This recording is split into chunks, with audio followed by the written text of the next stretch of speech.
Damn it. ఏంటిట కుండబద్దలు కొడతా అత్త. నమస్కారం. కుండబద్దల ప్రేక్షకులకు స్వాగతం. 2019 వరకు జగన్మోహన్ రెడ్డి అమరావతి పాట పాడాడు. 2019 నుంచి 24 దాకా 3 రాజధానులు అని మూడంకేసుకొని కూర్చున్నాడు. ఇక ఇప్పుడు మావిగన్ అంట ఏదో కొత్తగా ఒక పేరు పుట్టించి మరి ఎవరు పుట్టించుకుంటా మాటలు ఎలా పుడతాయి, వేయండ్రా వీడికి 2 వీరతాళ్ళు అన్నట్టు కొత్తగా వీరతాడు వేసుకొని మరీ వచ్చాడు. ఇక అధినాయకుడి పరిస్థితి ఇలా ఉంటే ఇక మరి తర్వాత నెక్స్ట్ పొజిషన్లో ఉన్న సజ్జల రామకృష్ణారెడ్డి 2019 దాకా అమరావతి మొత్తం గ్రాఫిక్సే అని అన్నారు. 2019 నుంచి 24 మధ్యలో అసలు అక్కడ ఏముంది, శ్మశానం చూసి ఆడటానిక అని బొత్స సత్యనారాయణ లాంటి వాళ్ళు అందరూ మాట్లాడుతుంటే ఇప్పుడు మావిగన్ అని జగన్మోహన్ రెడ్డి పుట్టించిన కొత్త రాజధాని గురించి ప్రచారం చేయడానికి మళ్ళీ సజ్జల రామకృష్ణారెడ్డి ఈ రోజున ఒక ప్రెస్ మీట్ పెట్టి మళ్ళీ అక్కడికి వెళ్ళి ఆడ ఏముంది మట్టి కుప్పలు, వాటి మీద పడుకొని ఈయన దండాలు దశకాలు పెట్టకపోతే ఏమొచ్చింది అని చంద్రబాబుని ఎగతాళి చేస్తున్నాడు. అమరావతి నిండా మట్టి కుప్పలు ఉన్నాయా? అమరావతి ఫౌండేషన్ స్టోన్ వేసిన రోజున మరి నరేంద్ర మోడీ అక్కడ పుట్టమట్టి నీరు తీసుకొని వచ్చాడు. ఆ తర్వాత ఆంధ్రప్రదేశ్ రాష్ట్రం అంతటా ఉన్న దేవాలయాల ప్రాంతంలో నుంచి మట్టి తీసుకొచ్చి అక్కడ పెట్టారు.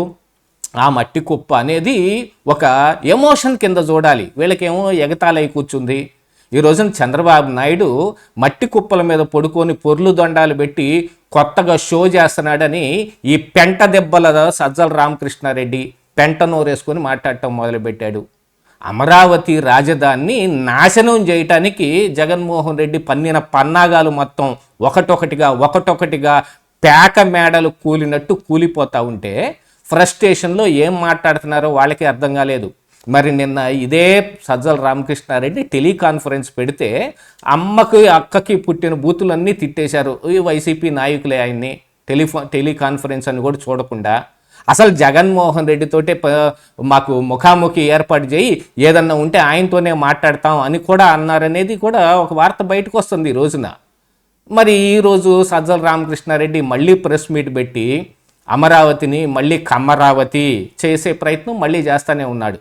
మరి రేణుకా చౌదరి రాజ్యసభలో మాట్లాడింది అని అంటే ఆ రోజున మీరన్న మాటే కదా, పెట్టరా దీనికి పేరు అమరావతి, మార్చరా దీనికి పేరు కమ్మరావతి అని అట్లాగనే చేశారు. అమరావతి అనేది దేవతల రాజధాని. మరి ఇది కేవలం ఈ ప్రాంతంలోనో ఇక్కడ పెట్టిన పేరో లేకపోతే ఇంకొకటో కాదు కదా, ఇది దేవతల రాజధాని కింద పురాణాల నుంచి వస్తున్న పేరు. దాన్ని కూడా కనీసం ఒక కులానికి అంటగట్టేసి అందులో మొత్తం కమ్మోళ్ళు ఉన్నారు, వాళ్ళే ఇన్సైడర్ ట్రేడింగ్ చేసేస్తున్నారు.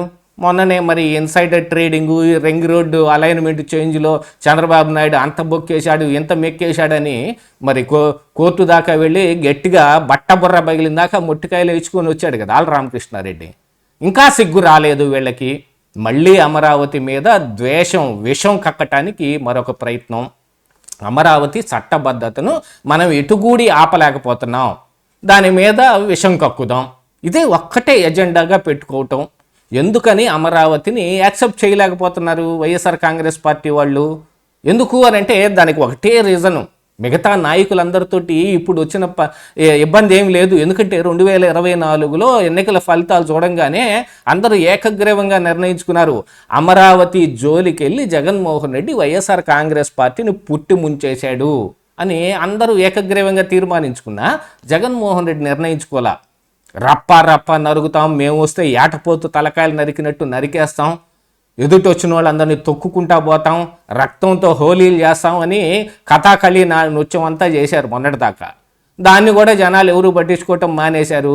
ఇక ఇప్పుడు కొత్తగా అమరావతికి చట్టబద్ధత అవుతుంది, ఇక దాన్ని ఇంచి కదల్చటం మన వల్ల కాదు అని అనుకున్న తర్వాత ఇక ఫ్రస్ట్రేషన్ మొత్తం చూపించటం. కొత్తగా మావిగన్ అని ఒక దాన్ని తీసుకొచ్చారు, అమరావతి వర్సెస్ మావిగన్. ఒక పెద్ద సోషల్ మీడియాలోనే వారు నడుపుదామని వీళ్ళకి ఒక దురుద్దేశం. ఎందుకంటే చట్టబద్ధత ఎమోషన్తో కూడుకున్నది. అమరావతి రైతులందరూ శాంతించటానికి ఉన్న ఏకైక అస్త్రం ఇది. అమరావతి ఇక్కడి నుంచి కదలదు అనే ఒక భరోసాని ఈ రోజున చంద్రబాబు నాయుడు ఇచ్చే ప్రయత్నం చేస్తుంటే మేము వస్తే ఎలాగైనా మారుస్తాం, ఇదే దుందుడుకు మనస్తత్వంతో కుట్ర కుళ్ళు రాజకీయాలతోటి గతంలో కాంగ్రెస్ పార్టీ 2 తెలుగు రాష్ట్రాల్లో ఓష్టం కొట్టుకుపోయింది. ఏదో మొన్న తెలంగాణలో మరి బీఆర్ఎస్ పార్టీని ఇక ఈ భరించలేని ఆ తెలంగాణ ప్రజలు వేరే పార్టీ ఇక అక్కడ బలంగా లేక కాంగ్రెస్ పార్టీని ఎన్నుకోవాల్సిన పరిస్థితి వచ్చింది. ఏ తెలంగాణని ఇచ్చామో మేము, ఈ తెలంగాణకు ముద్దు బిడ్డలం అని చెప్పుకున్న సోనియా గాంధీ మరి గెలవలేకపోయింది కదా అక్కడ ఆ రోజున. ఆ రాష్ట్ర విభజన చేసిన దగ్గర ఇక ఆంధ్రప్రదేశ్ రాష్ట్రంలో ఎలా జరిగిందో చూసాం. కాంగ్రెస్ పార్టీ అనంటేనే ఇక దాన్ని పురుగు కంటే కనా కష్టం అన్నట్టుగా చూడటం మొదలుపెట్టారు. ఇప్పుడు వాళ్ళకంటే కూడా ఇంకా డౌన్ స్టాండర్డ్కి పడిపోవాలి అనంటే మరి ఎంత పెరుగుతారో అంత ఎత్తు నుంచి పడాల్సిందే కదా, ఎవరికైనా అంత గట్టిగా దెబ్బ తగలాల్సిందే. జగన్మోహన్ రెడ్డి 151 సీట్లు వచ్చాయి అని వెర్రవేగుతుంటే 164 సీట్లతోటి కూటమిని గెలిపించారు. ఆయన పాల పొంగు ఉప్పొంగు మీద మొత్తం నీళ్లు పోసినట్టు చేసేస్తే ఇప్పుడు మళ్ళీ కొత్తగా మరొక పథకాలు. వీళ్ళు కేవలం దుష్ప్రచారాన్ని, విషాన్ని నమ్ముకొని రాజకీయం చేయటం, ఏదో ఒక మిషతోటి చంద్రబాబు నాయుడు మీద ద్వేషం కక్కటం, అమరావతిని ఎట్టయినా మేము మారుస్తామని. ఆ రోజున మరి వాళ్ళు రాష్ట్ర విభజనప్పుడు కాంగ్రెస్ పార్టీ కూడా ఏదో ఒక రకంగా కుట్రలు చేసైనా లబ్ధి పొందుదామని అనుకున్నది. ఈ రోజున వైఎస్ఆర్ కాంగ్రెస్ పార్టీ అదే విష ప్రచారాలను అన్నింటినీ బయటకు తీసుకురావటం మొదలుపెట్టింది. ఏ కాంగ్రెస్ పార్టీ పునాదుల మీద ఈ వైసీపీని బిల్డ్ చేసుకుని ఒకసారి అధికారంలో కూడా వచ్చి జగన్మోహన్ రెడ్డి ఏం చేయాలో మొత్తం చేశాడు.